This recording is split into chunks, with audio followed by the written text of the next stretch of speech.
In June of 2010, I started noticing bruises all over my body, my arms, the inside of my legs, my upper thighs. I didn't really have an explanation for them, so I went to the emergency room to get blood work done, and they found that my platelets were at 3,000. The normal person has a platelet range between 150,000 to 400,000, so mine were almost non-existent. So from there, it kind of was a whirlwind of doctor appointments, chemotherapies, and then it finally ended when those chemotherapies weren't successful with a bone marrow transplant in December of 2010. My brother and sister, they both got a kit in which they had to get blood drawn and sent back to the Mayo Clinic. And then from there, they were able to find that my brother was a perfect match, a 10 out of 10 HLA match, which was great because if you're more likely to accept a donation if you are a related match, a related donor.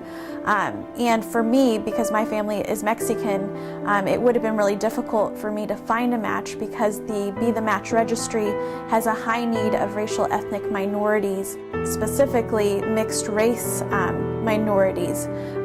Finding those people to donate is difficult, and there's a lot of people still waiting for matches.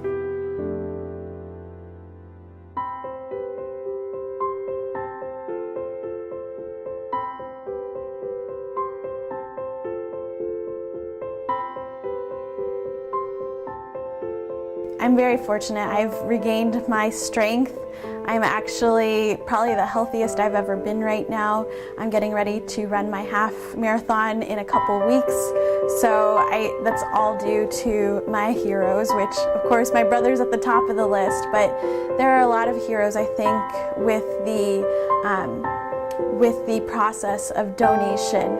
My doctors, my nurses, all of my healthcare providers really are great heroes.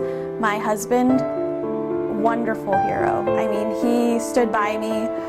He took me to all of my appointments. He stayed with me when I was up at the Mayo Clinic. My mom as well. She was a pretty instrumental part, kept me calm, and also made me, my favorite foods when I could eat. You have to think outside of yourself. You might be gone, or you might be experiencing a little bit of pain if you do a living donation. But the benefits for not only you, but the person who receives the donation, their family, their potential future children, I mean, they're going to thank you, and I think that gratitude is it's motivating. It gives your life meaning. I think my brother, he tries to not make a big deal out of it, but he knows how important it was to our family that I could be there to be an aunt to his child. I wouldn't have been able to do that if it wasn't for my brother.